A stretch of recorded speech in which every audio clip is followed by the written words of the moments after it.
Léalo, vale la pena leer este recuento que hace Minuta Vares Mirabal de su infancia, de cómo se enteran ella y su hermano y los primos de la muerte de su madre, de sus tías, y de cómo se recibió en su casa la muerte de las hermanas Mirabal, cómo doña Dedé, cómo la madre de todas ellas, con llanto vociferaba a Trujillo, asesino, y todas las palabras que decía, además de que en medio de todo ese dolor, la tiranía le manda una carta donde la obligan a firmar una carta para la prensa diciendo que lo que había sucedido con las Mirabal era un accidente, y descargando al gobierno de entonces, a la tiranía de Trujillo, de cualquier acto violento, porque en ese momento era, aunque no habían ni redes sociales ni una masificación de medios de comunicación, era un tema público que Trujillo había mandado a matar a las hermanas Mirabal, que las habían ahorcado y matado a palos.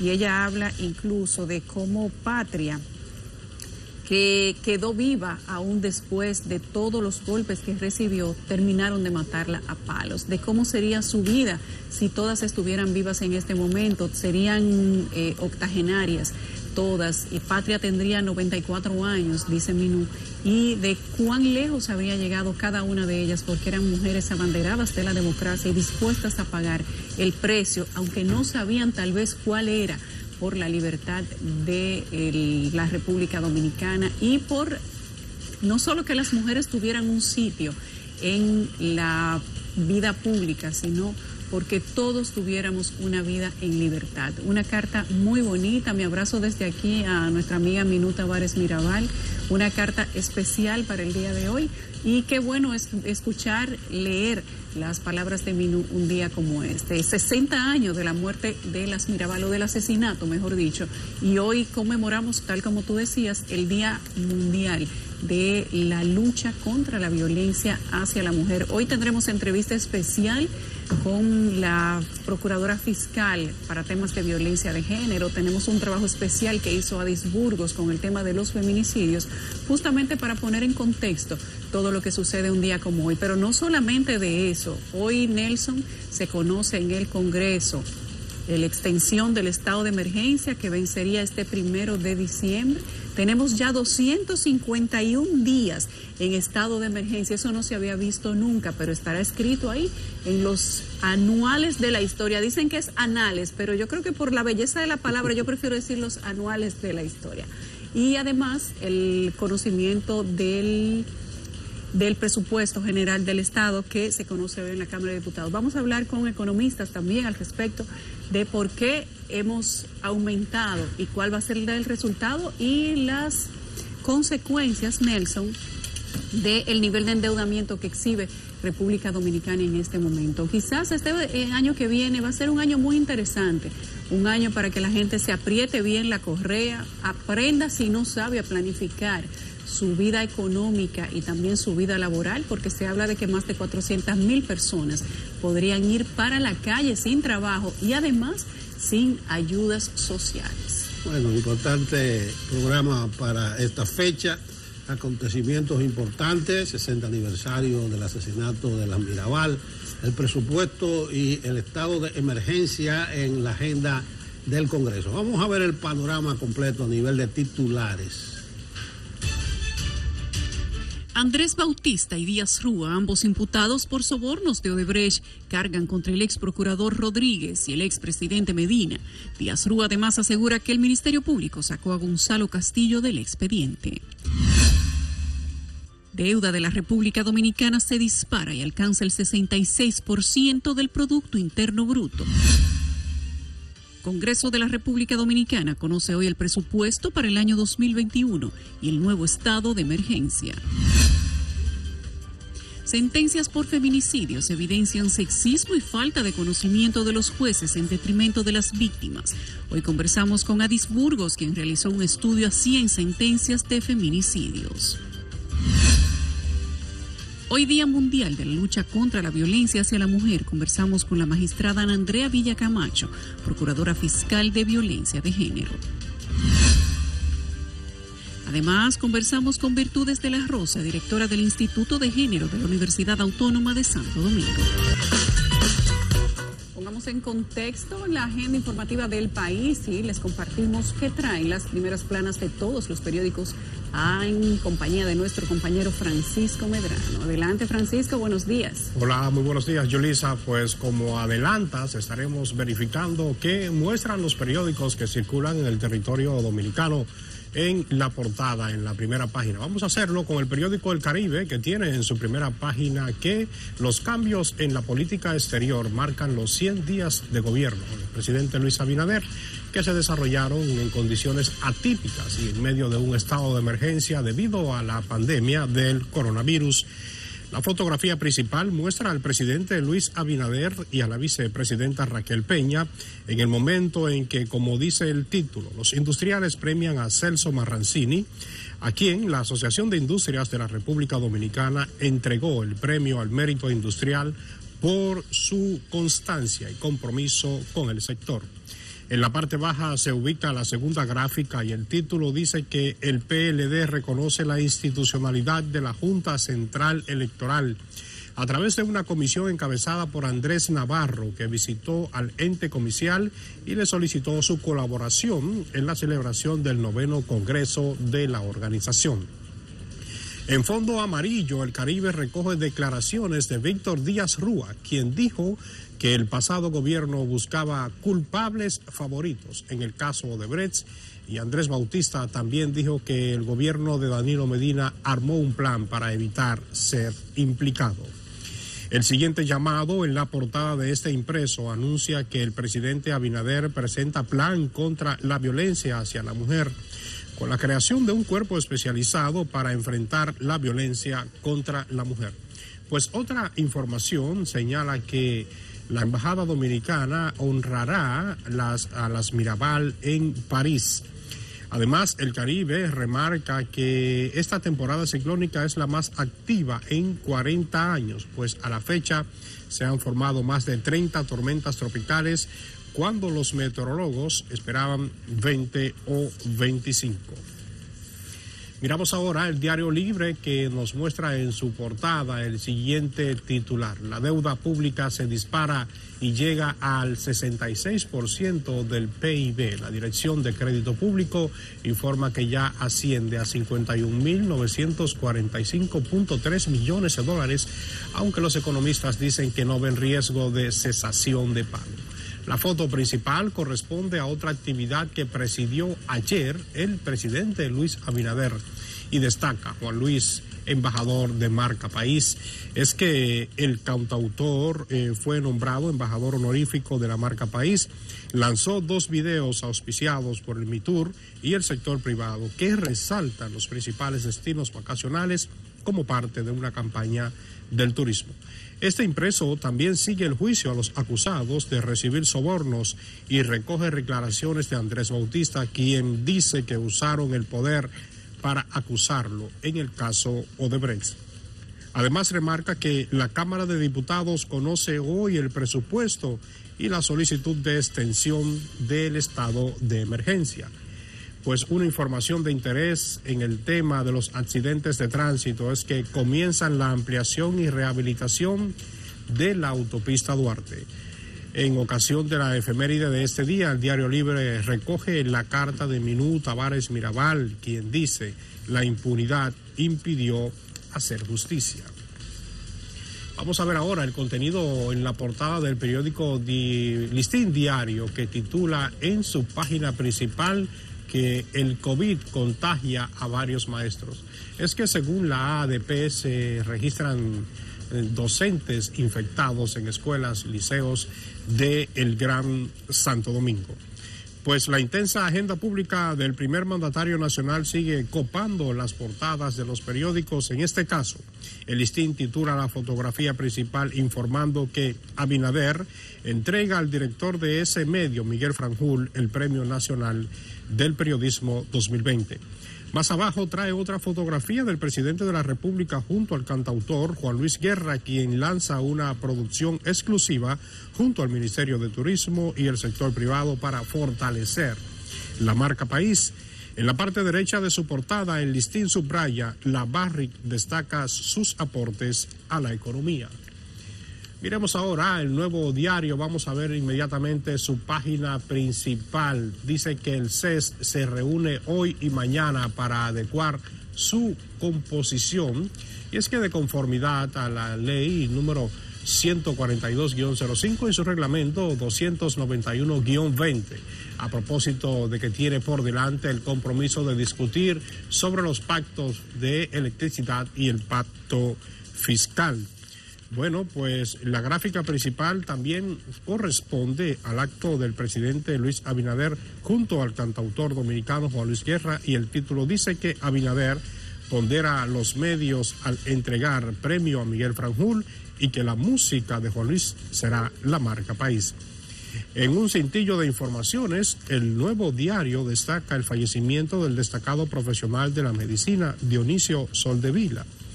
En materia económica, dice las palabras del presidente Abinader a industriales, a quienes les dijo, solo son los primeros 100 días y les aseguro que lo mejor está por llegar.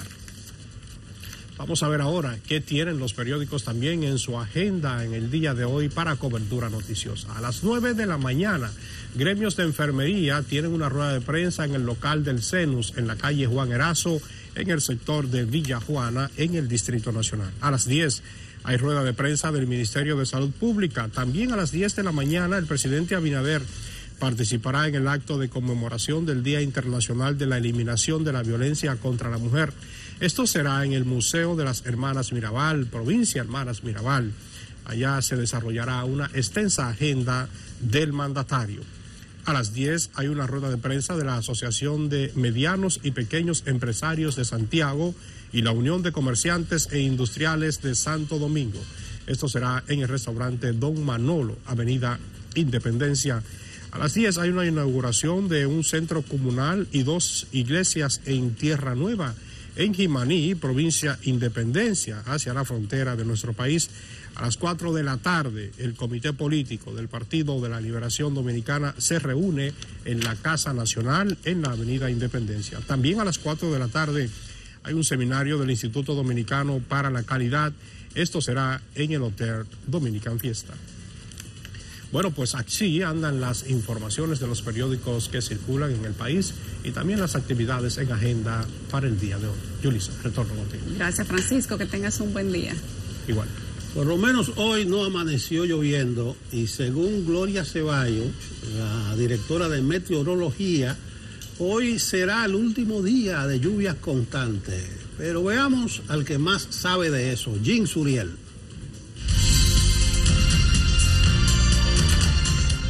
Muchísimas gracias, muy buenos días. A partir de hoy empezará a registrarse una reducción de las precipitaciones en República Dominicana. Esto debido a que el frente frío empieza a debilitarse al noreste del territorio nacional. Ha estado unido a este sistema de baja presión que se mueve cada vez más hacia el Atlántico Norte. Está siendo vigilado por la posibilidad de que pueda convertirse en una depresión tropical durante los próximos días, aunque no es amenaza para República Dominicana. Algunas lluvias se esperan para esta tarde por los remanentes de la vaguada sobre el territorio nacional, específicamente hacia el sureste, noreste, cordillera central y parte de la región del Cibao.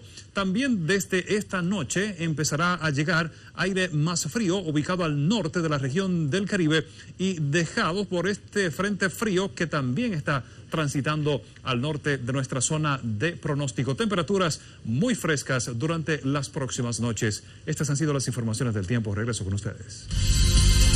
Bueno, y saludamos a nuestra gente por Facebook Live. A propósito, Nelson, Mel Argüello, Roquito y Mel Argüello son parte, al igual que Cristian Chávez, del equipo de Despierta con CDN, a Mercedes Polanco, Cecilia Hernández, Esther Núñez, Pedro Vázquez, a todos ellos, a Pedro Gutiérrez, Juan Carlos Gómez. Dicen que en estos días hay mucha tela por donde cortar, dice Juan Carlos. Dice Cristian Chávez que como cada mañana despertando con nosotros y que está esperando a Catherine. Así es, Nelson y yo estamos más ansiosos que tú de que regrese. A Vaneuris Báez, a Josefa Muñoz, Calderón, Bernarda, Juan Carlos Gómez, Dice que promover la igualdad es un deber de todos en materia de género. A Carlos García, que nos saluda desde Casavito en Constanza, dice que el clima está muy frío y la carretera de Constanza está deteriorada. Atención al ministro de Obras Públicas, a Edwin Cordero, a Ramón Caraballo, a todos. Gracias por conectarse con nosotros y por ver en vivo Despierta con CDN a través de sus pantallas de celulares o de aparatos electrónicos. Gracias a todos ustedes. Nos vamos a nuestra primera pausa. Antonio Siriaco, vicedecano de Economía de la Universidad Estatal, es uno de los economistas que más colabora con Despierta, con CDN. Siempre está ahí presto con nosotros. Buenos días, Siriaco. ¿Cómo te encuentras? Buenos días, Nelson. Buenos días, Yulisa y Catherine, si están ahí. Sí, buenos días, profesor. Catherine está vacacionando. Siriaco, bueno. Te llamamos a esta hora porque nos ha llamado la atención lo del endeudamiento. Incluso un trabajo que tiene Diario Libre hoy, que dice que la deuda pública se disparó en septiembre a 66% del PIB. Entonces yo te digo, 5.000 millones de dólares de préstamo en estos 100 días. 51.945.3 millones de dólares alcanzó el endeudamiento. A ese paso Argentina nos quedará chiquita. Mira, Nelson, tú sabes que lo que está demostrando todo esto es que el ajuste que va a venir una vez pase toda esta situación va a ser muy grande. Oigan bien, todo esto va a conllevar un ajuste de la economía. En caso de que queramos detener todo el problema de la sostenibilidad, es decir, la deuda pública se incrementa y todos los años entonces estamos añadiendo más pagos por intereses y por amortización, y eso todos los años achica el monto del presupuesto que se destina para fines de inversión. De manera que ese es el problema que estamos engendrando nosotros con el tema de la deuda. Por eso la insistencia de que se debió hacer y se debe hacer realmente un pacto fiscal lo más pronto posible para que la República Dominicana pueda lidiar con esta situación. ¿Por qué? Por lo que tú has dicho, nosotros hemos visto la experiencia de Argentina, y Argentina ha pasado por situaciones bastante difíciles en el tema de la deuda. Pero lo grande de todo esto es que gran parte del componente de la deuda pública en la República Dominicana es con bonistas, son bonos, y las negociaciones que tú haces si tú vas a renegociar esa deuda, es muy difícil porque los bonistas no son organismos multilaterales que muchas veces hasta te condonan parte, te arreglan un tanto toda la situación. Esto no, esto es lo que, como dicen, son buitres y tú tienes que pagarle en caso de... Entonces, eso es una opción, la renegociación de la deuda, pero hay que ver esa composición. La otra opción para tú tratar de disminuir el impacto de todo esto es, bueno, que exista una solución global. Pero generalmente la solución global no le toca a países como la República Dominicana porque no aplica. Ya incluso el Fondo Monetario Internacional y el Banco Mundial han hecho algunos tipos de arreglo con países, vamos a decir, que están tipificados como países menos adelantados, como el caso, por ejemplo, tipo Haití, muchos países africanos. Entonces, ¿qué es lo que nos queda a nosotros? Bueno, sencillamente hacer un pacto. Y ese pacto va a implicar tres cosas, porque la solución va en una combinación de tres cosas. Primero, reducción de exenciones. Pero cuando tú reduces exenciones, también tú estás quitando impuestos y estás como aumentando la base impositiva. Segundo, aumento de tasas en algunos casos, ¿verdad? O imposición de tasas a algunas actividades que son nuevas que tú vas a incorporar. Y en tercer momento, una reducción del gasto público. Todo eso implica un ajuste de la economía. Esos tres elementos.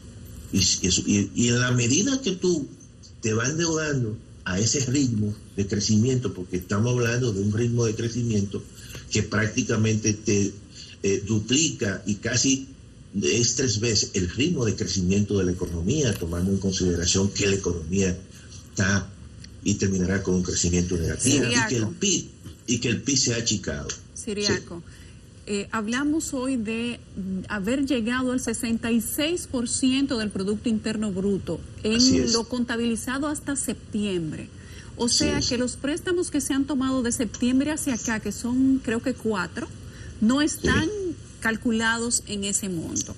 Según veo, hay unas declaraciones de que la deuda consolidada por los compromisos de emergencia que debió asumir el gobierno por el COVID-19 llegó a 51.945.000 al cierre del trimestre del año. Y según la Dirección Nacional de Crédito Público, la deuda pública consolidada, que incluye la del gobierno central descentralizado y la del Banco Central, se incrementó en 8.207 millones de dólares durante el último año. Y se trata, este monto específicamente, es similar al de las reservas internacionales que tiene República Dominicana, guardada para afrontar todo tipo de situaciones. La consolidada equivalía en el tercer trimestre al 66% del PIB, achicado por la pandemia, pero se habla de que posiblemente con lo que ya se ha tomado desde septiembre hacia acá y un par de montos más que se tomen, estaríamos rondando el 70% del Producto Interno Bruto. No se está hablando aquí de palabras mayores. Mira, déjame decirte lo siguiente, que yo había previsto esa situación desde hace meses y lo había dicho en varios programas. Dije que la deuda pública va a llegar hasta un 70% y cuidado. Para el próximo año, oye, ese dato es al mes de noviembre. Es el último dato que tiene crédito público.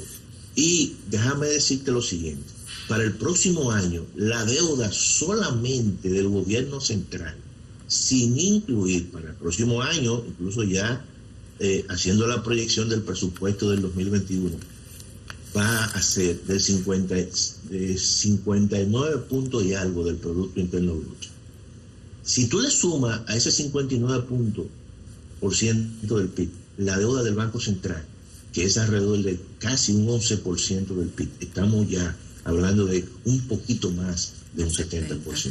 El presupuesto general, Siriaco, se conoce hoy en la Cámara de Diputados y estamos hablando de 1.037.842.3 millones de pesos. Pero parte de lo que se pone en ese presupuesto está sustentado en una expectativa de ingreso que posiblemente no se logre y habría que completarlo también con endeudamiento. ¿En qué posición nos dejaría eso? Mira, en primer lugar, ese presupuesto que se va a conocer tiene un déficit de 143 mil millones, todo eso es financiamiento, todo eso es deuda, pero además los ingresos se sustentan en una partida que se llama y tiene el siguiente nombre: venta, ingresos de capital, y dentro de los ingresos de capital hay una partida que se llama transferencia de empresas públicas al sector público, es decir, las empresas públicas le van a transferir al sector público, al mismo sector público, 87 mil millones de pesos. Eso significa que son ventas de acciones de empresas públicas, y esas acciones de empresas públicas tú tienes que constituir un fideicomiso. Todo eso no se hace de un día para otro, todo eso requiere algún tipo de negociación con quien va a asumir las acciones del sector público o de esas empresas públicas. Por lo tanto, esos son ingresos que no van a entrar al flujo de caja del gobierno de un día para otro. Eso se lleva tiempo. ¿Qué nosotros pensamos? Que el gobierno va a tener que hacer un presupuesto complementario para el próximo año y sustentar una parte de esos ingresos que estima en deuda.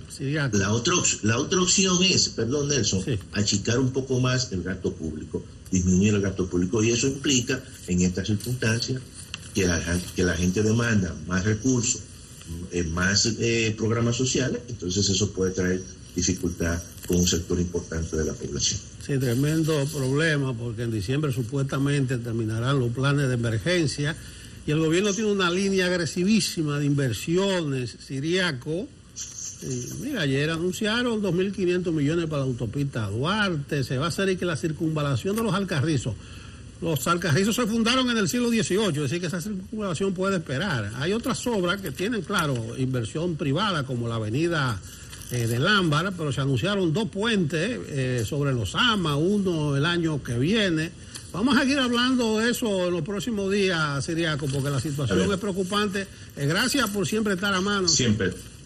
Y ya ustedes saben, gracias a ustedes por la amabilidad de, por lo menos, hablar esos temas así. Gracias, profesor Siriaco. Nosotros seguimos aquí en Despierta con CDN. Ayer hablaron Víctor Díaz Rúa y habló Andrés Bautista.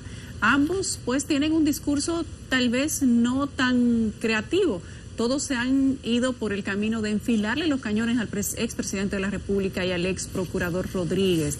Andrés Bautista y Víctor Díaz Rúa acusaron al ex procurador y al expresidente de falsear la declaración jurada de bienes para desacreditarlos. Vamos a ver, mientras tanto, Andrés Bautista acusa a Danilo Medina de incluirlo en el caso Odebrecht por asuntos políticos, mientras que Víctor Díaz Rúa dijo que a él también lo incluyeron por asuntos políticos, pero que además ahí faltó Gonzalo Castillo. Sí. Que en mi caso se aplique la Constitución y la ley. Muchísimas gracias. La audiencia de este miércoles fue aprovechada por los imputados Víctor Díaz Rúa y Andrés Bautista para enfilar sus cañones en contra del expresidente Danilo Medina. Danilo Medina, por vía de Jean Alain Rodríguez, me acusó porque tenía que ocultarse en la oposición y particularmente en el PRM, del cual yo era presidente, por ser el partido principal de oposición. Por eso hay 8 del PRM. Bautista declaró que el ex jefe del Estado y el entonces Procurador General de la República, Jean Alain Rodríguez, prepararon un caso mediático en su contra, falseando su declaración jurada de bienes para desmeritarlo ante la sociedad por su condición de presidente del Partido Revolucionario Moderno, entonces en oposición. En su plan macabro, Danilo calculó que con trancar al presidente, al secretario general y a 6 dirigentes más, destruiría al PRM. En tanto que el exministro de Obras Públicas, imputado por supuestamente haber maniobrado para difuminar el rastro de más de 400 millones de pesos, dijo también que Medina elaboró un plan para buscar a culpables favoritos. Un plan en 2 niveles. Metemos un grupo grande, metemos de lo de nosotros y después lo sacamos y dejamos a estos que son los culpables favoritos con una porquería de expediente. Desde el pasado jueves 19 de noviembre los encartados exponen sus alegatos de defensa por las imputaciones del Ministerio Público por los delitos de sobornos, prevaricación, lavado de activos, enriquecimiento ilícito, falsedad en escritura y lavado de activos. El juicio continuará este jueves conforme al calendario establecido y corresponderá el turno a los imputados restantes. Aneudis Martich, CDN. Estuve hurgando los argumentos de defensa tanto de Díaz Rúa como de Andrés Bautista. No lo encontré, porque la prensa se centró en las denuncias que ellos hicieron, que en este caso incluyeron ambos, al presidente Danilo Medina y Díaz Rúa, a Gonzalo Castillo. Eso es parte del enfoque de la estrategia de defensa.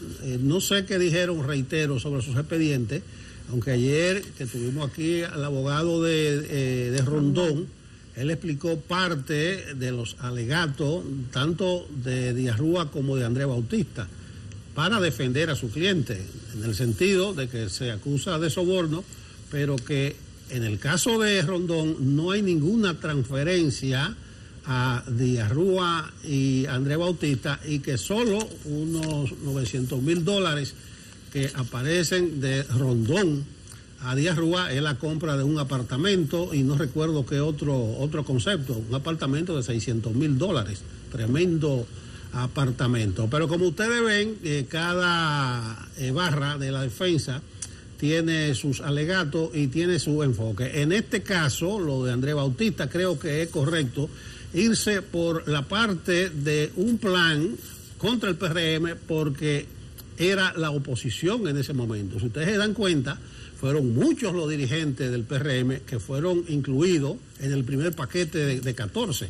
Incluso son tantos o fueron tantos que en los archivos estos que están congelados, que archivó Jean Alain, de los 8 imputados hay 5 del PRM, incluyendo prominentes dirigentes, y que todavía ahí en el banquillo está Andrés Bautista, pero recuérdese que se excluyó a Chubaque y que entre los que se archivaron está Pacheco, César Sánchez, Máximo de Olio, Rudy González, hay un quinto que no me llega. Entonces, atención que en estos días nosotros vamos a estar, por un lado, viendo el enfoque de la estrategia de defensa y por otro, revelaciones importantes que ayer, reitero, no trascendieron a la prensa, o sea, cuáles son las cartas en la manga que tiene Díaz Rúa, que no sea solo la denuncia política en este caso.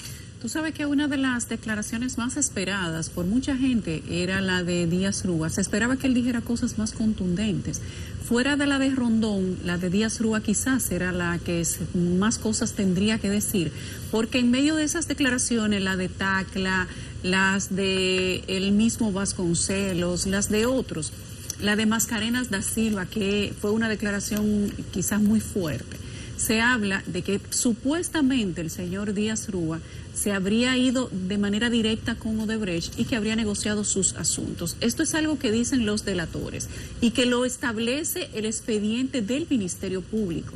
Sin embargo, esos delatores, el mismo Ministerio Público que acusó a 14 personas, no hizo ningún tipo de diligencia para que estos delatores vinieran a sentarse en el banquillo de los testigos para que también pudiera haber una contraacusación o defensa y los abogados de los imputados pudieran preguntarle y así desarrollar un caso quizás oral, público y contradictorio, específicamente la parte del contradictorio. Pues esto no se hizo y al no hacerse es muy posible que hayan debilidades en ese expediente que no den necesariamente a la conducta de castigo que la gente está esperando. Pero Díaz Rúa no dijo nada que la gente ya no haya escuchado. El señor Andrés Bautista tampoco, esto ya lo había dicho en el pasado, en ruedas de prensa y en declaraciones afuera del tribunal. Y quizá lo más asesorado fue lo que dijo Ángel Rondón, pero en las declaraciones de Vasconcelos, que las he estado revisando nuevamente, él menciona ciertamente 28 personas que eran los miembros de las comisiones de Hacienda y de Finanzas del Congreso que nunca fueron tocados. Ahí él menciona, no que él menciona, le mencionan los nombres o le dicen si él conocía a los miembros de las comisiones y él los presenta uno por uno y uno se pregunta cómo puede ser que el gerente de una empresa multinacional que adquiría contratos de negociación en República Dominicana se supiera nombre por nombre los miembros de las comisiones que estaban llamadas a aprobar sus contratos, sus financiamientos y sus operaciones. Ahí él menciona desde Reinaldo Pared hasta Cristina Lizardo.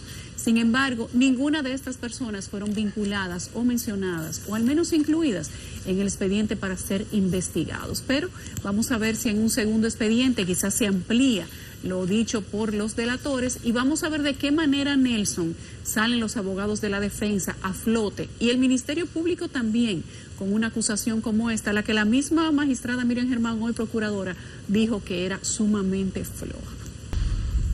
No amaneció lloviendo en la capital, quizás eso sea una ganancia neta para el flujo vehicular, pero eso nos lo dirá José Urtecho, analista de tránsito. Buenos días, Capi Urtecho.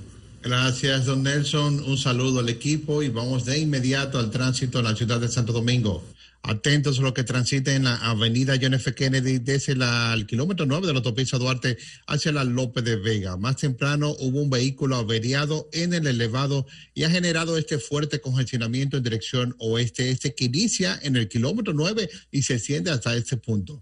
Para ayudar a congestionar aún más la vía, hay un accidente en el tránsito local de la avenida Abraham Lincoln con John F. Kennedy circulando también en el mismo sentido, en sentido hacia el este. Sin embargo, hay un pequeño congestionamiento en el tránsito local aquí en la intersección circulando hacia el este. Otra situación de tránsito es en la avenida Prolongación 27 de febrero. Más temprano hubo un accidente luego de cruzar la calle México antes de llegar a la Prolongación 27 de febrero con Isabel Aguiar y el tránsito ya está viable, pero ha atrapado todos estos vehículos aquí en este tramo y está prácticamente viable la intersección de la prolongación 27 de febrero con Isabel Ayala. Si viene circulando desde San Cristóbal, utilice la 6 de noviembre porque hay un fuerte congestionamiento en la carretera Sánchez que inicia en la circunvalación Santo Domingo y se extiende hasta el puente sobre el río Jaina. Estamos investigando qué ocurre en ese punto que tiene este tránsito bien complicado en dirección hacia el Distrito Nacional. En la zona oriental tenemos un evento que ocurrió más temprano y fue una patana que dejó caer parte de la carga en la autopista de las Américas próximo a la Plaza Juan Pablo Duarte en dirección Boca Chica, Santo Domingo. Aquí pueden ver el congestionamiento que está generando esta pérdida de la carga en el carril izquierdo de la vía. Solo circula el carril derecho. Por esta situación, el tránsito está reducido en el túnel de las Américas y eso se extiende hasta la subida al elevado a la 27 de febrero. Opción para circular es el puente flotante que presenta tráfico lento, pero nada comparado como el puente Juan Bosch y el puente Mella.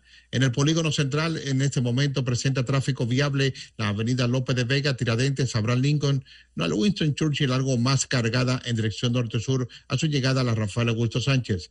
La George Washington con avenida Máximo Gómez en este momento con una cola de vehículos inicia en el Obelisco y se extiende hasta la avenida Máximo Gómez. Sin embargo, la Máximo Gómez estuvimos sobrevolándola hace un momento y se aprecia viabilidad entre la Kennedy y la avenida George Washington. Hay un tapón no habitual. Estamos investigando qué está ocurriendo en el elevado de la avenida John F. Kennedy con Ortega y Gasset, que está generando este gran congestionamiento que inicia en el expreso Quinto Centenario a la altura de la Tunti Cáceres y continúa hasta el elevado de la Ortega y Gasset. Estamos sugiriendo utilizar la avenida San Martín, que en este momento presenta tráfico habitual, despejado en dirección este-oeste. Poco más hacia el norte, la República de Colombia, con avenida Sol Poniente. En dirección norte-sur presenta algo de lentitud. La Jacobo Magluta retrasada luego de cruzar el río Isabela o el puente sobre el río Isabela y se extiende hasta la Colombia. La República de Argentina con próceres algo lenta en dirección norte-sur. Es todo lo que tenemos y volvemos con ustedes al estudio. Capurtecho, ¿cómo anda el contraflujo de la Duarte oeste-este? Se lo pregunto porque veo que fluye mucho el tránsito. Yo llego por la Luperón, sur-norte, y antes entraba al elevado de la Núñez, pero ahora tengo que coger el semáforo de la Núñez. Pero estoy viendo congestionamiento este-oeste, pero parece que está fluyendo bien el tránsito oeste-este. Mire, en dirección Cibao Santo Domingo, como usted bien dice, en dirección oeste-este, los tiempos de recorridos antes de implementar el contraflujo, estábamos hablando de unos 55, 60 minutos. En el día de hoy está en 30 minutos, es decir, que prácticamente la mitad del tiempo de recorrido. Puede ser que en los próximos minutos se complique este tramo debido a este vehículo que estaba averiado en el elevado de la avenida López de Vega. En sentido contrario, sí se aprecia lentitud que antes no existía en el kilómetro 9, y esto es porque solo circula un carril en el kilómetro 9 sobre el puente que está en la avenida Luperón, circulando en dirección este-oeste. Creo que es algo que hay que mejorar o dar rutas alternas. Yo utilizaría la avenida Los Próceres para incorporarme después del kilómetro 9 y así evito este tapón que se está formando desde antes de la Núñez de Cáceres hasta el kilómetro 9. Más adelante, próximo al kilómetro 14, donde inicia precisamente el contraflujo, sí se aprecia lentitud en el tránsito en dirección Santo Domingo Cibao. El tiempo de retraso desde antes de la Núñez de Cáceres hasta el kilómetro 14, para los que van viajando en dirección Santo Domingo Cibao, está generando unos 15 o 20 minutos. Es cierto que antes no existía, pero bueno, se está balanceando la carga para que los vehículos que vienen Cibao Santo Domingo, que es una gran cantidad de vehículos que vienen entrando al Distrito Nacional, puedan circular un poco más rápido. Bueno, dice uno de los técnicos viales aquí que desvistieron un santo para vestir otro y que descongestionaron un lado para congestionar el otro. Gracias, Capurtecho. Un abrazo. Bye. Día Internacional de la Lucha contra la Violencia de Género. Y a propósito, habíamos anunciado que tendríamos aquí en una entrevista exclusiva a la magistrada Ana Andrea Villa Camacho, procuradora fiscal de la Unidad de Atención y Prevención de la Violencia de Género. Ana Andrea, es un placer para nosotros tenerte aquí. Muchísimas gracias. Gracias de verdad por la gran oportunidad, sobre todo este día tan especial para muchas mujeres y hombres que luchamos cada día por los derechos humanos de las mujeres y sus hijos. ¿Cómo nos encuentra este día? Todos los años tenemos que hacer una especie de evaluación, una retrospección desde el Ministerio Público para saber qué hemos hecho en años anteriores, para poder calcular en qué hemos avanzado este año. Si tú tuvieras que enumerar, quizás hacer un balance de cómo nos ha encontrado el día de hoy, a diferencia de años anteriores, ¿qué tú dirías? Mira, es innegable que hemos tenido pasos de avances. Este día emblemático para nosotros y nosotras es debido a la lucha de mujeres y hombres y sobre todo los grupos feministas que siempre han luchado y han propugnado por que las mujeres de República Dominicana puedan tener una vida libre de violencia, a lo que tienen derecho, a que no se le coarte su libertad, a que no se le lacere su dignidad, a que no se le lacere lo único que tiene, el bien jurídico protegido más importante, que es la vida de ellas.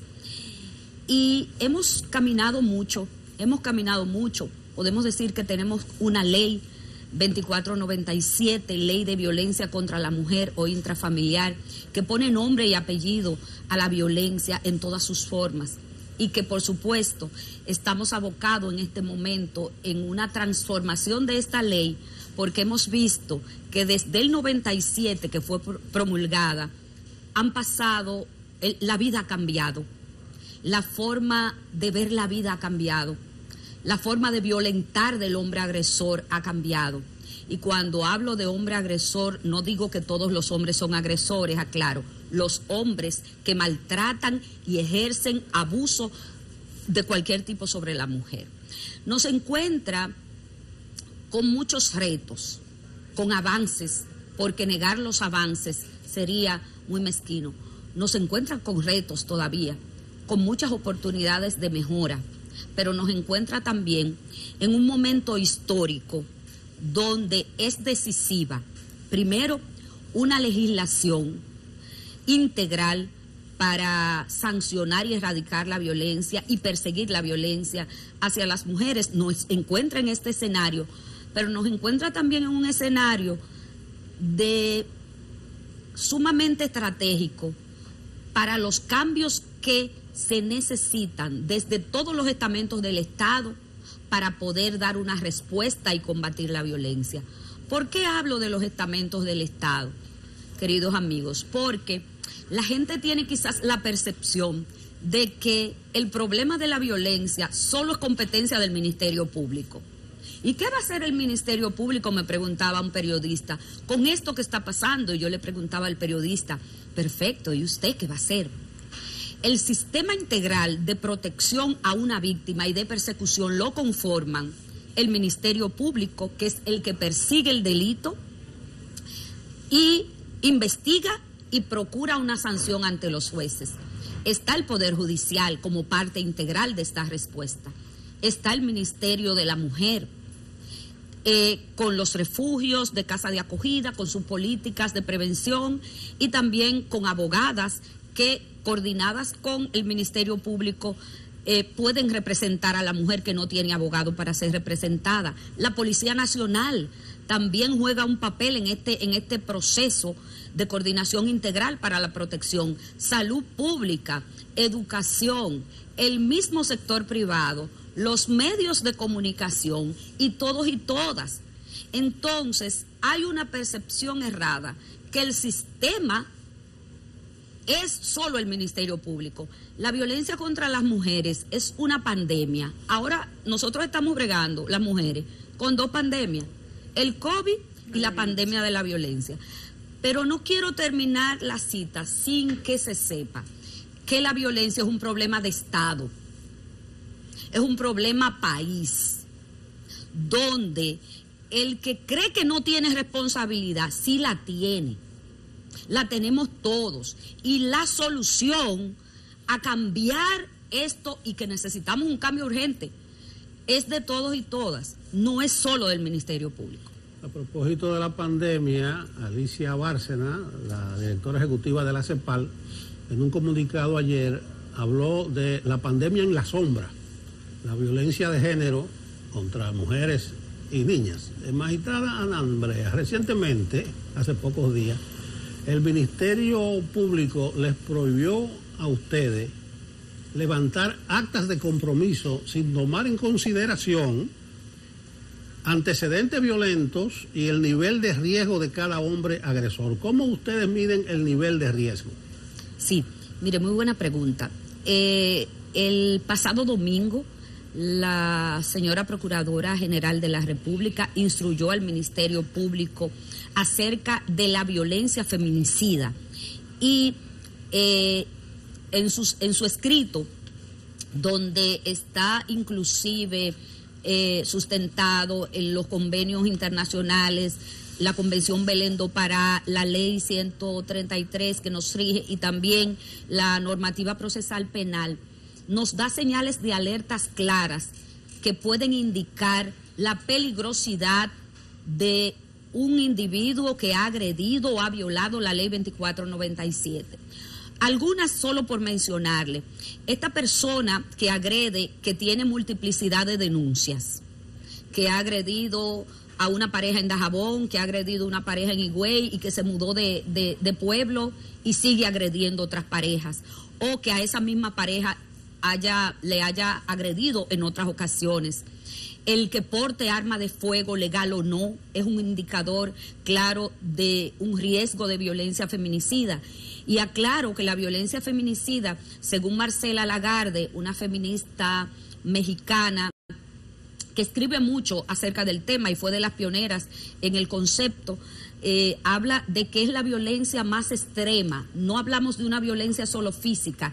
La violencia feminicida es aquella que tiene como objetivo terminar con la vida de la mujer y que culmina, por supuesto, en el asesinato.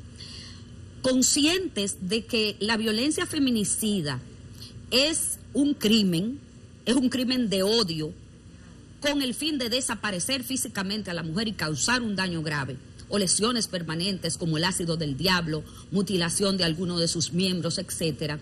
También hay indicadores de que ese hombre que utiliza el arma de fuego en contra de la mujer ya la amenazó, y cuando un hombre amenaza de una mente criminal que amenaza, ya lo dijo, ¿cuál es el próximo paso? Ejecutarlo, las vías de hecho. La multiplicidad de denuncias, los antecedentes penales, también las instrucciones lo toman en cuenta como alerta de violencia feminicida. Este hombre que tiene casos de criminalidad organizada, que es un delincuente probado, con todo tipo de delitos cometidos, es una señal de alerta.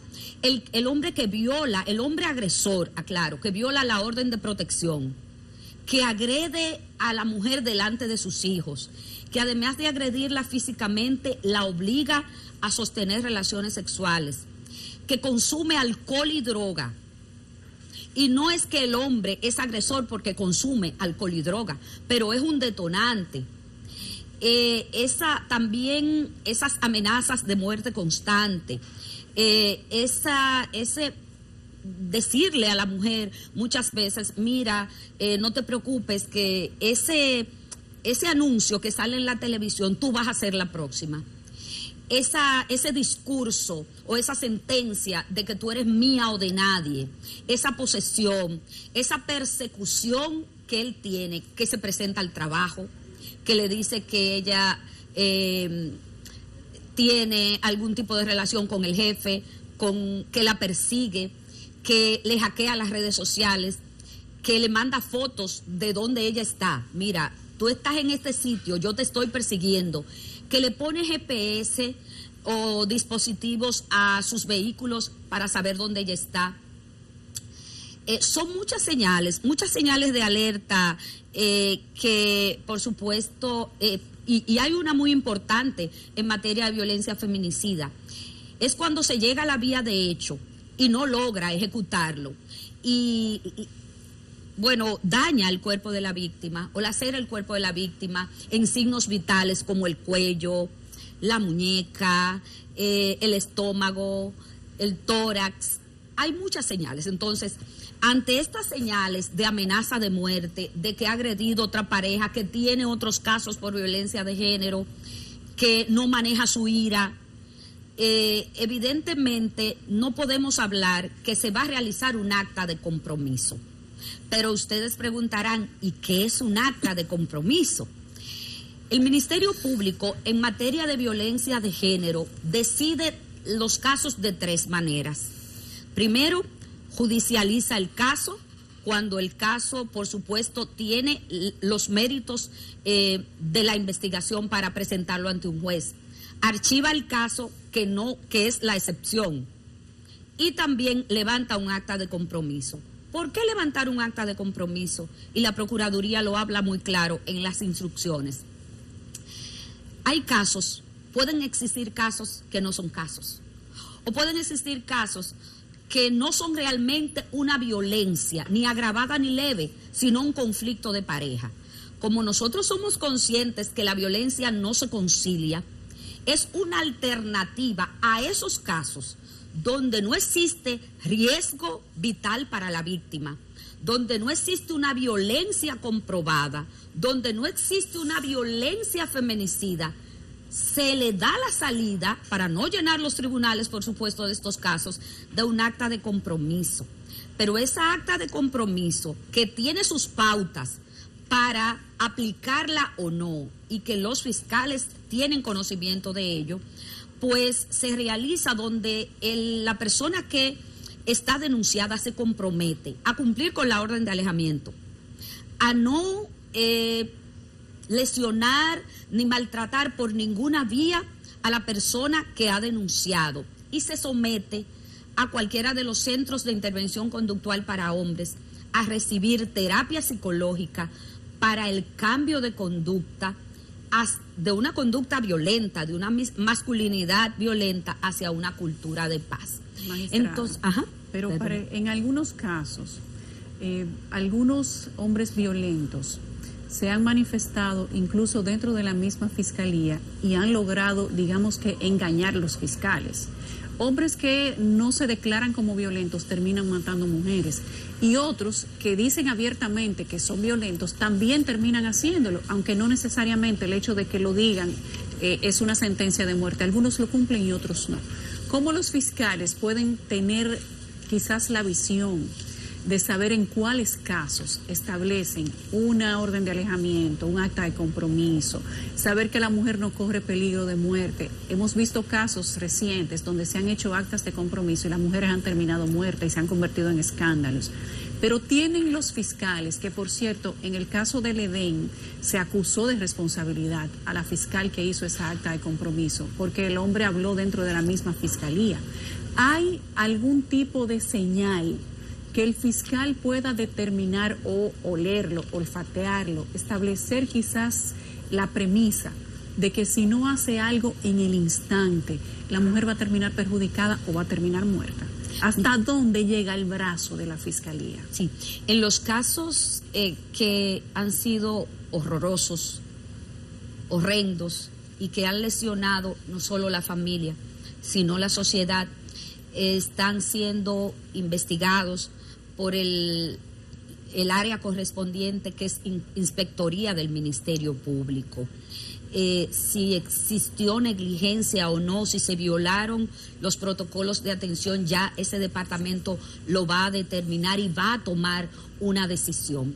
Con respecto a lo que tú dices del olfato fiscal para ver más allá del peligro, miren, la violencia huele. La violencia huele. Y estamos en un caso, en un tema muy complejo, multicausal, a veces impredecible, muchas veces sí, porque la mujer víctima de violencia de género no se reconoce como víctima, se niega a sí misma, minimiza los hechos, pero el fiscal, que es acuicioso, que tiene la experiencia, que es la madre de las teorías, que conoce el tema de la violencia y que se pone el lente de género, sabiendo que la víctima que está frente a él es la protagonista, que la empatía es gratis y que la vida de ella depende de él. hay señales claras. Algunas de ellas es la que he mostrado, pero este hombre que muchas veces, por ejemplo, le ha repetido 1000 veces que la va a matar, y muchas veces la misma víctima, por el síndrome de la mujer maltratada, por el ciclo de la violencia o el síndrome de Estocolmo doméstico, entiende que no. Le dice muchas veces a la fiscal: no, mire, mi vida no corre peligro, él me amenaza, él me acecha, pero yo creo que él no va a hacer nada. Yo no lo creo que él va a hacer nada. Entonces, ¿qué le va a decir al fiscal? La verdad. 2 cosas importantes. Primero, la protección de la víctima, porque inmediatamente una mujer denuncia, acude al Ministerio Público o denuncia a través de las vías sociales, de las redes sociales, lo primero que debe hacer el fiscal investigador de esa jurisdicción es proteger la víctima de inmediato, a ella y a sus hijos, a través de los refugios de casa de acogida o activar una red familiar segura, porque no todas las redes familiares son seguras. Y segundo, la investigación del caso. No solo el peritaje médico forense es un indicador para la fiscal, sino también la valoración de riesgo que hace la psicóloga forense, donde le dice a la fiscal claramente en la recomendación: esta mujer tiene un alto riesgo de peligrosidad, de muerte. Inmediatamente lo dice la psicóloga. Una señal de alerta también es esas pruebas o esas evidencias que lleva esa mujer víctima, donde a través de ahora es inclusive más fácil la investigación para nosotros, porque está el señor WhatsApp, están las grabaciones, estas golpizas constantes, estas amenazas, este acecho, esta vigilancia, son alertas que lo dicen las instrucciones y que el olfato de fiscal te debe de llevar a una investigación rápida, porque las investigaciones en materia de violencia de género no pueden esperar, no pueden tomar vacaciones. Y esa investigación, esos testigos, ese miedo que tiene la víctima, porque hay mujeres que dicen: miren, yo tengo miedo, yo no quiero seguir con el caso, porque yo sé que si él cae preso, él me va a matar. Ese discurso de esa víctima, ese miedo de esa víctima, ese dolor y ese sufrimiento, pero más que miedo, ese pánico que tiene la víctima, siquiera escuchar el nombre de ese ser humano, es un indicador de violencia. Además, es una alerta. Hay muchas señales de alerta. Son múltiples los factores. Si él cae preso, me va a matar. Sí. También tiene otra lectura. Si él cae preso, yo voy a quedar desprotegida totalmente. Es el que lleva el sustento. Entonces, parece que hacen falta, por esa indulgencia de la mujer que ustedes hablan, programas que empoderen a la mujer y también que la protejan. Entonces, en ese sentido, probablemente ustedes con el fino olfato, y es verdad, eso funciona. Usted conoce lo que es la violencia de género y se da cuenta al vuelo que es lo que se está moviendo. Quizá la mujer necesite un poquito más de protección del Estado, porque esa indulgencia viene desde muy lejos, desde la niñez, de la educación, los patrones culturales, y terminan en desgracia. No depende de usted ningún tipo de programa de protección, usted previene, usted evita, pero quizás la mujer, en este caso la mujer dominicana, precise de un poco más de protección del aparato estatal. Bueno, cuando yo decía que tenemos muchos retos, incluía el tema de protección, incluía el tema de acceso a las mujeres a poder tener un trabajo digno, a poder tener oportunidades como lo tienen muchas veces los hombres. Todavía la brecha de la desigualdad está presente en nuestra sociedad, y esa brecha de la desigualdad hace muchas veces que las mujeres, por el tema económico, se vuelvan como una especie de esclavitud moderna, porque el tema económico es una de las estrategias más utilizadas por el agresor. es que tú no te puedes separar de mí. O sea, tú tienes que seguir aguantando aquí, porque ¿quién te va a mantener los hijos? Tú no trabajas. Entonces, el machismo tiene muchas estrategias. Pero yo no quiero terminar, miren, sin decirle que si bien es cierto, nosotros tenemos muchas mejoras, oportunidades de mejora, estamos trabajando en fortalecer la persecución. El Ministerio Público está trabajando en mejorar la capacidad instalada, en seguir capacitando a los miembros del Ministerio Público, en todo lo que tenga que ver para mejorar la persecución de este delito, y que las mujeres sepan que el Ministerio Público está para atenderlas, que el Ministerio Público les va a creer, y que vamos a fortalecer la persecución y una atención efectiva para una sanción ejemplar. Y que los fiscales y jueces que actúen mal van a tener sanciones también, porque a veces el caso se tuerce en el tribunal. Ana Andrea, ¿se puede tener persecución sin recursos? Te lo digo porque nuestra compañera Adis Burgos, quien vamos a tener en unos minutos, hizo un trabajo de investigación con una cantidad importante, 100 casos de feminicidios, 100 expedientes, y encontró que hay fiscalías donde ni siquiera hay baños, ni para las víctimas ni para los fiscales, donde no hay escritorios, donde lo que hay es simplemente digamos que un caparazón físico, pero que por dentro está vacío. ¿Cómo se puede impartir justicia desde la carencia? ¿Puede un fiscal hacer lo que le toca sin tener los insumos necesarios para trabajar? Bueno, la violencia es cara. La violencia es cara para la mujer, es cara para el Estado. Y el machismo, decía Virtudes de la Rosa, tiene un costo muy alto. Y es cierto, hay sociedades donde hay cantidades billonarias, sociedades desarrolladas, sistemas que he visto como Corea del Sur, la misma España y otros países donde he ido a trabajar este tema y tienen grandes cantidades. Pero ¿por qué yo hablaba ahorita de un momento histórico?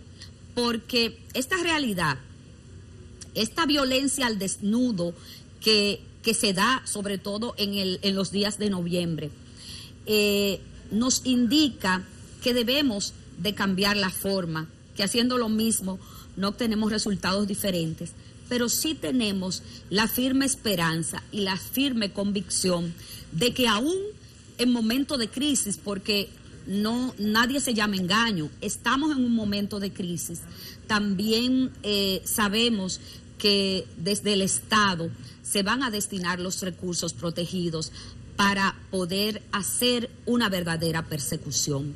Sabemos que no se puede hacer una persecución efectiva del delito de la violencia de género, de un crimen de odio como es este, sin verdaderos recursos protegidos, pero estamos en vías de que todo eso se pueda solucionar.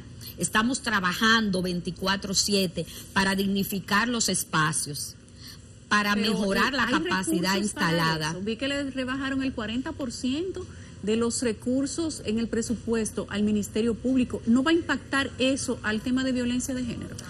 Eso va a cambiar. Tenemos la esperanza de que va a cambiar. Positiva. Sí, lo soy. Mucha gente me lo critica. Tú sí eres positiva. Muy positiva. Sí lo soy, porque yo creo que las mujeres, el Estado tiene una deuda aún muy grande con las mujeres, y las mujeres merecen que se las paguemos. Gracias, Ana Andrea. Magistrada Ana Andrea Villacamacho, procuradora fiscal para temas de violencia de género. Sé que tienes un reto grande, que el gobierno central tiene, que ahora que dice que ha lanzado un plan contra la violencia de género, tiene que demostrarlo también asignando recursos a violencia de género. Ustedes van a ver en unos minutos lo que encontró nuestra compañera Adis Burgos en algunas fiscalías, y eso tiene que cambiar, y ojalá que los recursos aparezcan, que el personal aparezca y que el apoyo aparezca también para que puedan hacer un buen trabajo. Muchísimas gracias. Gracias por la oportunidad. En el primer semestre de este 2020, la Procuraduría General de la República registró en su base de datos un total de 64 mujeres muertas por diversos hechos. Esto sin contar las asentadas desde julio hasta noviembre, dejando una estela de lamentos a los familiares y más niños huérfanos. Daya Sena nos tiene un reporte al respecto. Por favor. Las secuelas de pesar, tristeza y orfandad, producto de la muerte de mujeres en República Dominicana, no descienden. Pese al lanzamiento de programas de combate a la violencia, unas 64 mujeres murieron en el primer semestre de este 2020, 24 por feminicidios y otras 40 por riñas, abusos sexuales o motivos desconocidos. Sin embargo, en este segundo semestre los casos aumentaron drásticamente y con tramas más violentas, degenerando en intentos de homicidios masivos y asesinatos múltiples como los ocurridos en Arroyo Hondo, en el Distrito Nacional y Mendoza, Santo Domingo Este. Esto se pudo evitar. Nosotros fuimos a la fiscalía, ella fue a la fiscalía. Y en la fiscalía lo que hicieron fue un acuerdo y lo mandaron a la calle donde él la amenazaba. Este 25 de noviembre, Día Internacional de la Eliminación de la Violencia contra la Mujer, encuentra al país con cientos de denuncias de maltrato, en esta época aún más aumentadas debido a la pandemia, como lo registra el Ministerio de la Mujer. Unas 15.356 atenciones se han brindado a las mujeres, de las cuales 12.675 son legales y 1.586 psicológicas. Salcedo y cada mujer nacida en esta tierra siente el orgullo de levantar su voz. Aún no adopta políticas adecuadas para educar en la igualdad de género, llegando incluso a mostrar estancamiento. El país queda a la espera de reales políticas públicas de educación y prevención para así erradicar la violencia. Daya Sena, CDN. Una lacerante realidad, los feminicidios y sus secuelas. Vamos a seguir en el tema. Para ello tenemos con nosotros a Virtudes de la Rosa, ella directora del Instituto de Género de la Universidad Autónoma de Santo Domingo. Buenos días, Virtudes. Buenos días, muchísimas gracias por invitarnos en este día tan especial. Quisiera comenzar preguntándote sobre el plan que lanzó el gobierno ayer. Presentó el Plan Nacional de Prevención y Atención a la Violencia contra la Mujer 2021-2025. De entrada uno piensa, pero otro más, porque no han sido uno ni dos los planes. ¿Qué diferencia podría tener esto que pueda marcar precisamente la diferencia con planes y programas anteriores? Bueno, yo pienso que este programa tiene la especialidad, primero, de que es una convocatoria que se hace desde el Consejo de Gobierno. Por primera vez en República Dominicana se muestra una voluntad política desde el Poder Ejecutivo para asumir el tema de violencia como un problema de Estado. Y para construir este plan se hizo, a diferencia de veces anteriores, porque las veces anteriores se hacía un listado de acciones. En esta ocasión se convocó tanto a las instituciones del Estado como a la sociedad civil para conceptuar lo que serían las acciones, las estrategias, las líneas generales y las acciones a ejecutar. Vamos a ver qué tanto se le va a asignar presupuesto para la ejecutoria, porque las políticas, su efectividad se miden y la importantización del Estado se mide en función de los recursos que establece para la ejecución del mismo. Este es un plan ambicioso, multifacético, también institucional, o se involucra a las distintas instituciones del Estado, como es el Ministerio de Salud Pública, el Ministerio Público, el Ministerio de Educación, CONANI, las universidades, todo ese conjunto de instituciones. Y además incluye la propuesta de que se apruebe la ley que cree el sistema integral de prevención, atención, sanción y restauración a la mujer víctima de violencia. Bueno, ahí se ve que hay varios aspectos que no dependen del plan mismo, sino de la intervención de otras instancias. Precisamente ayer el Instituto de Género de la UAS estuvo junto a otras organizaciones en las calles, vamos a decirlo así. ¿Cuál es el reclamo central ahora dentro de la multiplicidad que tiene la violencia de género? Mira, nosotros justamente ayer, día anterior al 25 de noviembre, como tú bien señalas, fuimos frente al Congreso. Como la pandemia no nos permite hacer una marcha multitudinaria como la que hicimos el año pasado, que movilizó a más de 10.000 personas, sobre todo mujeres, hacia el Congreso para exigir políticas públicas que realmente enfrenten la violencia, creamos una instalación artística en la cual mujeres en actitud de lucha, estamos ahí por 24 horas, desde ayer hasta el día de hoy, exigiendo. ¿Qué exigimos? Antes que todo, cuando hablamos de violencia, tenemos que exigir que se apruebe ese proyecto de ley que estamos discutiendo desde el 2012 y que se ha estado manejando de una instancia a otra, engavetándose y demás, y que ahora se realizó un esfuerzo conjunto para revisar, para actualizar.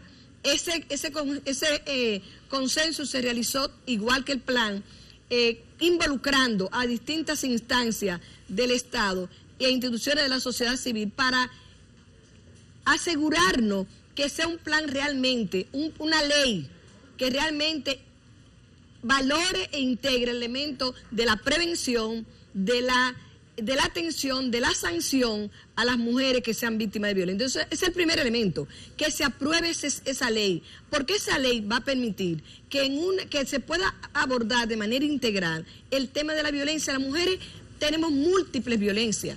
Está la violencia física, y eso es una materia que tiene que ser trabajada debidamente, tanto en el plano de la atención en las unidades de violencia de género, pero también tiene que tener un elemento de atención psicológica. Una mujer, cuando es víctima de violencia, está en el marco del círculo de la violencia, que la lleva incluso en ocasiones a no entenderse ella misma como violentada, a no comprender que está en ese marco, sobre todo porque intervienen las familias, intervienen los hijos, hay un sinnúmero de cosas que las mujeres sí tomamos en cuenta al momento de poder ir a poner una denuncia, aunque el hombre no la considera para violentarla, para golpearla, pero que la mujer sí lo piensa que van a pensar los hijos, que va a pensar la familia, piensa cómo mantenerle, porque tenemos un serio problema de integración de mujer al mercado laboral. Un serio problema. La mayor parte de las mujeres están en el mercado informal y cuando tienen una situación de violencia piensan, ¿cómo voy a mantener a mis hijos? Entonces, por eso también el plan integral incluye lo que es la reparación a la mujer que es víctima de violencia. Doña Virtudes, ¿podría el plan integral plantear una especie de educación comunitaria para que la comunidad sea red de apoyo de las víctimas? Y me explico. El hecho de que un fiscal o una fiscal le dé una orden de alejamiento a una mujer para un hombre violento no significa que el hombre no la viole. Así no es. Significa que el hombre no se acerque y la mate. Y después de que la mató, pues ya no importa si tenía orden de alejamiento. No hay suficientes policías para verificar que se cumple la orden de alejamiento. No hay suficientes fiscales ni policías para cuidar cada mujer que es víctima de violencia de género. Entonces hay que activar redes que sean más reales y más cercanas para proteger a esas mujeres. ¿Se podría hacer algo en el sentido comunitario?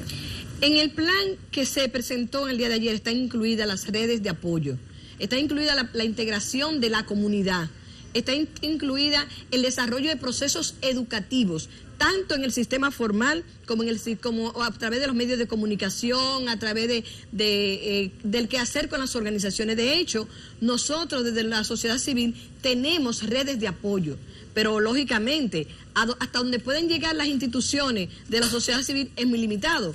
Como bien tú dices, desde el Estado se tiene que asumir eso. Por eso es que nosotros hablamos de un sistema integral, porque el sistema integral no solamente integra la judicialización de la violencia, ese es un elemento, es tal vez el último punto al que llega la mujer. Está primero, como tú dices, esa mujer que es violentada y que la comunidad alguna vez lo sabe y no actúa, la familia lo sabe y no actúa. Entonces, el poder educar a la comunidad, el poder educar a la familia y que la familia entienda que una mujer que está siendo víctima de violencia no debe ser dejada sola. No importa que usted esté cansado, que usted esté cansada de que su hija hoy la golpearon y vuelve con ese hombre. Hoy el hombre le hizo y vuelve con ese hombre. Es que está en el marco de un síndrome, en el marco del síndrome de la mujer maltratada. Y ella misma no se identifica. Entonces, el plan plantea todo ese proceso de acompañamiento psicológico, de educación a la comunidad, de educación a la familia. Yo repito, va a depender qué tanto realmente se asignen fondos y se asuma esto como un problema de Estado. Virtudes, hablaste de inserción en el mercado laboral. Precisamente ayer la Confederación de Sindicatos Europeos hizo una gran actividad, claro, con las limitaciones de la pandemia, denunciando la violencia contra la mujer que está presente también en los entornos laborales, porque a veces se tiende a pensar que la violencia contra la mujer es la que se ejerce físicamente, pero también es cuando se le relega, cuando se le subestima. Pero a donde voy, simplemente era para reforzar el problema del entorno laboral, es a la violencia intrafamiliar. Listín Diario, la semana pasada, hizo un buen reportaje y documentó que de marzo a junio de este año se presentaron aproximadamente 13.000 querellas de violencia intrafamiliar. Eso te va a dar un promedio de 3.000 y tantas mensuales. Quizá por eso, Alicia Bárcena, la directora ejecutiva de la CEPAL, ayer, en un documento, a propósito de la fecha, un paréntesis, por eso usted resaltaba fuera del set la importancia de la fecha. La Confederación de Sindicatos Europeos, la CEPAL, todo el mundo se pronuncia por el día de hoy inspirado en las hermanas Mirabal. Pero ese reportaje de Listín causa pavor. En medio de la pandemia, decía Alicia Bárcena, la pandemia en la sombra, o sea, la que se produce dentro del hogar. Lo digo para apuntalar y suscribir la múltiples aristas que tiene la lucha que ustedes libran. Dinos algo de la violencia intrafamiliar y las políticas que se aplican. Mira, primero déjame darte un dato. Nosotros justamente como Instituto de Género y Familia de la Universidad Autónoma de Santo Domingo vamos a poner en circulación en esta semana un boletín que hicimos sobre lo que el comportamiento de la pandemia, de la violencia en esta etapa de pandemia. Y debo decirte que esas denuncias que se hicieron en ese periodo de tiempo representa apenas un 31% de lo que se presentó el año pasado.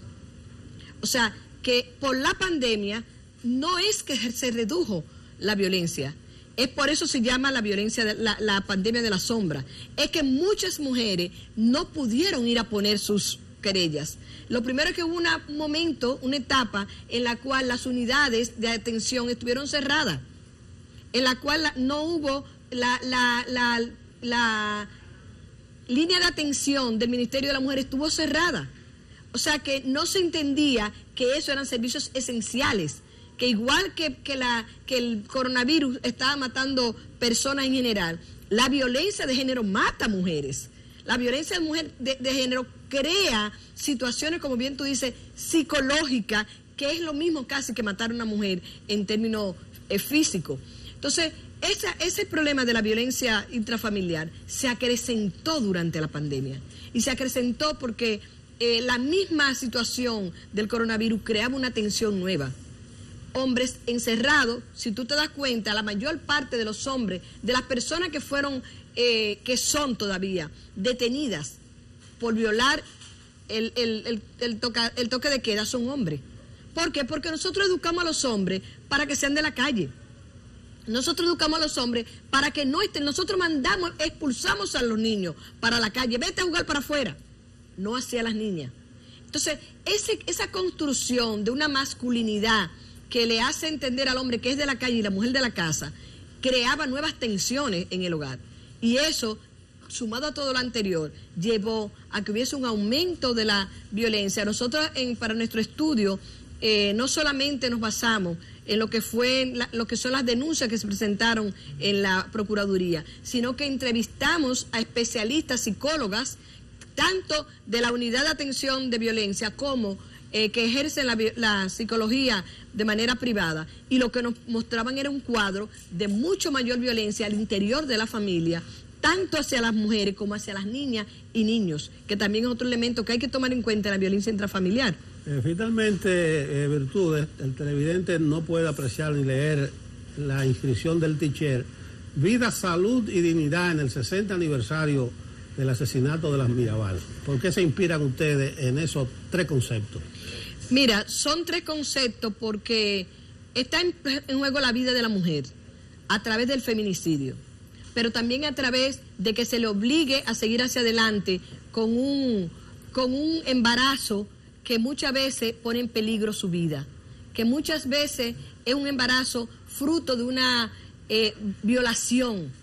Muchas niñas embarazadas, fruto de un incesto, de que su papá, su hermano, su tío, un vecino cercano la violó y queda embarazada. Niñas de 11, de 10 años. Hace poquito estaba en los medios una niña de 11 años que tenía ya un niño de 1 año. O sea que fue a los 9 años que fue violada. Tenemos nuestros hospitales llenos de niñas en esa condición. Entonces, eso es un problema de vida. El que obliguen a una mujer violada a seguir hacia adelante con un embarazo es un problema de dignidad. Entonces tenemos, y además también la mujer que está en el marco de un círculo de la violencia, también está su dignidad de por medio. Muchas mujeres no denuncian por vergüenza. Muchas mujeres no van a la fiscalía por vergüenza, porque no entienden, por el trato que se le da. Cuando la mujer llega a la fiscalía, ¿cómo las tratan? ¿Cómo las abordan?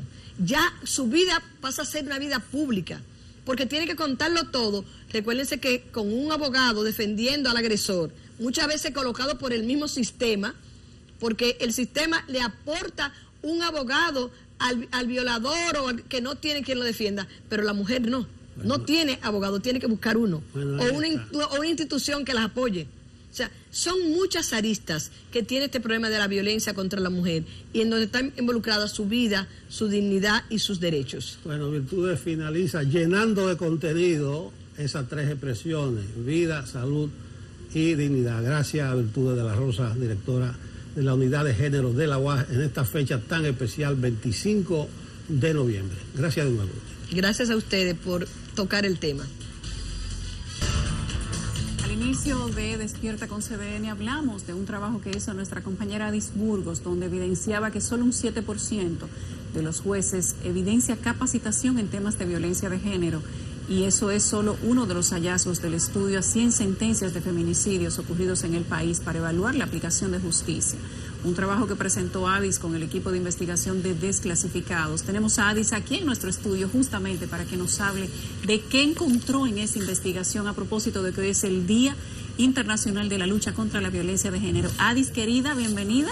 Aquí estamos, qué lindo levantarnos con ustedes. Sí, buen día Nelson, buen día Yulisa.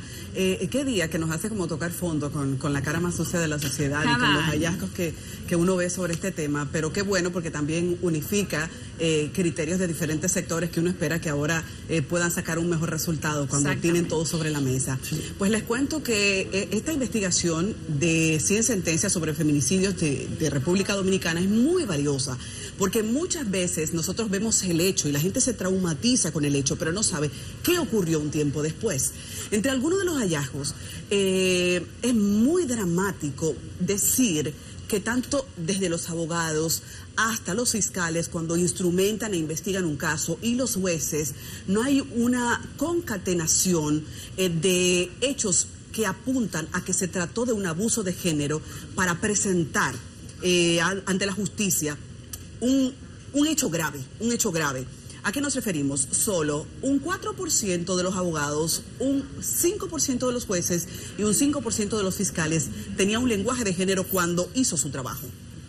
Solo, por ejemplo, en otro dato, solo un 13% de las sentencias se referían a la reincidencia. O sea, eso de que una mujer tuvo que ir desesperada 4 o 5 instancias buscando cómo no perder la vida, luego el fiscal ni siquiera lo toma en cuenta, el juez ni siquiera lo menciona en su sentencia, solo en un 13%, y esos son hechos graves que nos hablan de un sistema que de alguna manera todavía no sintoniza con una necesidad que es tan real, con una necesidad tan lastimosa como perder la vida y hacerlo en un hecho de género. Recuerden que nosotros en República Dominicana no tenemos todavía el feminicidio como figura en el Código Penal. Entonces, cuando se estudian las sentencias, eso sale. Me tocó conversar también con el Observatorio de Violencia de Género de Funglode, y ellos coinciden con esta investigación que fue realizada por 3 juezas argentinas y por Susi Pola, que es también una investigadora de género argentina de muchísimo respeto aquí, y coinciden en que no existir la figura termina siendo también una desconsideración a la hora de investigar, porque para compartir un dato, son muchos que quisiera no se me pierdan, 53 sentencias en primera instancia fueron investigadas y 47 en apelación. De hecho, hay que también mencionar, 8 de 74 feminicidios fueron calificados como asesinatos, pero se bajó la calificación jurídica en la apelación. ¿A qué se debe eso? Porque si tú no tienes el asesinato como figura, después, en la medida en que no hubo en ese momento unas circunstancias específicas que se conviertan en agravantes, eso fue un homicidio cualquiera, no un feminicidio. Entonces, ¿a qué eso termina derivando? A una impunidad, porque disminuye la pena. Adis, ¿qué otros hallazgos tú encontraste, principalmente en lo referente a las condiciones materiales de los fiscales y de la fiscalía? Eso es muy serio. Mire, nosotros yo me eché 2 días en la unidad de violencia de género de Santo Domingo Este, observando. Fui ahí como una denunciante. La gente llega muy temprano y la fila se hace abrumadoramente grande. Aunque no terminó abriendo el servicio muy tarde, ya para esa hora había un cúmulo de gente desesperada tratando de buscar auxilio. No sé por qué todavía hay una fila de gente que va a ver si salió su orden de alejamiento. Y yo dije, ¿por qué esta gente busca esto? Nunca encontré a la directora de la unidad, fue inaccesible. O sea, y si es inaccesible para la prensa, imagínense para una víctima.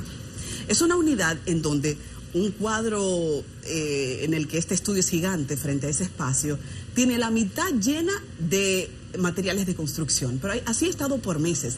Y yo no les estoy hablando de una unidad de violencia de género cualquiera, es la de mayor demanda en el país. La jurisdicción, la circunscripción con mayores incidentes de violencia de Santo Domingo Este en el país completo. Porque hay muchas zonas que son vulnerables y la vulnerabilidad hace que la violencia sea más presente. Claro. Entonces, si esa unidad que trasciende en ese sentido padece ese abandono, y yo dije, pero vamos a ver, hice un recorrido, hay áreas que son muy privadas, de alguna manera, de todas formas busqué que me permitieran un paso sin burlar la decencia. Cuando fui al baño, no hay un lavamanos, estamos en COVID, éramos casi 70 personas al mismo tiempo ahí dentro. No había dónde lavarse las manos. Hay un inodoro que no tiene un lavamanos que sirva. O sea, no hay agua, no hay jabón, y tú dices, ¿cómo se supone que ellos deben pasar el día aquí? Porque ahí llegó un señor que estaba literalmente llorando y decía, yo soy vigilante, por favor atiéndame rápido, que estoy trasnochado. Y la señora le dijo, una de las asistentes en un tono nada amable, prepárese, porque usted sabe que el que viene aquí echa el día que viene, ¿eh? Entonces, es echar el día literalmente que vas. Tendrás de alguna forma que alimentar el comercio que hay afuera por algunos momentos porque dentro no se permite entrar con alimentos. Entonces así comienza la lucha intentando evitar un feminicidio. Creo que es injusto en un momento en que la sociedad está tan consciente de este problema. Es realmente una lucha, la palabra es literal. Sí, es mucho. ¿Qué ocurre con el tema de el lenguaje de los jueces? El lenguaje de los jueces en una sentencia apenas reconoce que ahí ocurrió un feminicidio. Aunque nosotros el término feminicidio como sociedad ya lo dominamos, no hay un respaldo jurídico a ese ilícito penal. Entonces, por eso no trasciende en la sentencia, por eso el juez ni siquiera lo ve. Y eso es muy serio porque, de paso, en las sentencias, miren qué número tan preocupante. Hay un 48% de las sentencias que manifiesta sexismo en el texto. Estamos hablando de que esas sentencias las analizaron otros jueces, o sea, no gente que era ajena a la profundidad de lo que se esperaba. Y cuando tú hablas de sexismo, es que tú tienes una generación que también fue formada en un momento y esa formación tiene rasgos de un machismo dominante. Y lo que yo creo que al final tenemos que decir, para que esto no solo sea un luto, sino también nosotros irnos reinventando, es que la Escuela de la Judicatura y también del Ministerio Público necesitan comenzar a evaluar a su equipo, no solo con sus facultades profesionales, sino también cognitivas, y formarlos en ese sentido. Cada uno tiene una historia personal y esa historia personal va a influir en el trabajo que ellos hacen luego. Entonces, hace falta que en la formación de jueces y fiscales se haga hasta terapia. porque tú no sabes qué historia tuvo la niñez de un juez o de una jueza y cómo eso luego hace que inconscientemente tu historia personal crea códigos y tú vas a juzgar el mundo inconscientemente por tu historia. Cuando tú dices, Sadis, que en las sentencias hay sexismo, para que la gente que está en su casa y probablemente sean familiares de víctimas que han pasado por esa situación comprendan, ¿a qué tú te refieres? ¿Qué hay en el contenido de esa sentencia que te hacen a ti determinar que son sexistas? Ok, sexismo es la justificación de hechos. Términos que de alguna manera disminuyen la responsabilidad del agresor, porque frente a una escena X se puede, no con palabras específicas, sino intuyéndolo, justificar que la mujer se lo merecía. Eso es sexismo. Un juez que va en su narrativa justificando los hechos. Bueno, en vez de 30 van a ser 20 porque a final de cuentas ella se lo merecía. Eso es sexismo. Un juez que no es consciente, un juez que evidencia, un juez o una jueza, porque es que la sociedad machista no hace a hombres machistas, nos hace a todos machistas. Un juez o una jueza, o un fiscal o un abogado que no fue consciente del respeto que ella merecía como ser humano, independientemente de su género. Alice, tuvimos que antecedieron a Ana Andrea de la Fiscalía y Virtudes de la Unidad de Género de la UAS, y hemos abordado el tema de la violencia de género, de los feminicidios desde distintos ángulos. Incluso hemos convenido que violencia contra la mujer no es solo la que se ejerce físicamente, que hay múltiples maneras. El enfoque tuyo ha sido de los más novedosos que yo puedo ver. ¿De dónde te salió a ti la idea de explorar esos aspectos tan creativa que has sido tú en ese sentido? Hace mucho tiempo yo me comunico con Susi Pola, que es una investigadora con quien tuve contacto mientras se hacía la investigación. Se duraron 3 meses haciendo ese trabajo. Y yo siempre curiosé sobre esto y me dieron la oportunidad de entrar a los expedientes. Este es el resultado. Yo creo que viene en un momento en que la sociedad le está poniendo atención y las autoridades. Yo creo que también algo importante para no quedarnos en el lamento, que debo decir públicamente que esto lo tiene en sus manos ya la Escuela de la Judicatura, y esperamos que ellos utilicen esta información para la formación de su equipo de trabajo, porque es ahí donde vamos a hacer el cambio. Si no, nosotros vamos a durar décadas sin ver desde el origen un cambio en la justicia. Porque no solo se trata de la aplicación de la ley de un papel muerto, es que quienes la aplican son personas vivas. Y si esas personas vivas no sanan sus propios traumas de una generación X, es como nos está pasando en el Congreso muchas veces, que tú dices, ¿y por qué no se aprueba una ley tan razonable como A, B y C? Porque en la psiquis de quienes tienen que aprobar eso hay unos códigos que aprueban y normalizan lo que en un momento la sociedad comienza a ver como un delito. Entonces, ahora necesitamos que nuestros jueces, que están haciendo un trabajo precioso, y fiscales entregados, cambien paradigmas. Y eso hay que hacerlo en la escuela. Hay que comenzar a hacer un trabajo cognitivo en la formación de esa gente, porque ellos tienen ahora una responsabilidad de comenzar a generar salud para una sociedad que está enferma con este tema de la violencia. Y no te puedes convertir en una medicina si tú mismo estás enfermo. Muy bien. Gracias, Sadis, por haber estado con nosotros. Creo que Nelson, creo que hablo por los dos cuando digo que es impactante lo que se encuentra en un mal que se supone que se está tratando de resolver, y cuando uno profundiza, dentro de la misma solución hay otro mal implícito. Sí, gracias por permitirnos compartir esto. La recomendación es que le busque de unas aritas otros ángulos para alimentar más esa investigación tan novedosa y hallazgos tan importantes que no son a lo que uno puede ver a simple vista. Eso que llega hasta del dominio del lenguaje de un juez, eso es un asunto muy importante cuando lo que está detrás de eso. Y el asunto de la sentencia, de la condena, de que no exista la figura del feminicidio, eso es un tema. Aquí feminicidio es si hay una relación de pareja, si hay un celo de por medio, y por ahí se escapan muchos crímenes atroces, incluyendo a menores de edad. Gracias de nuevo, Adi, y siga por ahí.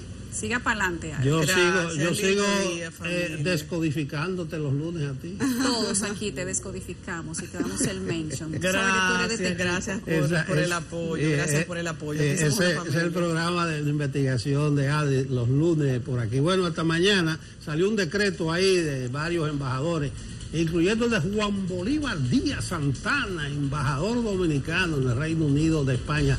Salió premiado, Juan. Hay otros 3 más embajadores, pero lo dejamos con Juan nada más. Para que tú veas, hay cosas que se pagan.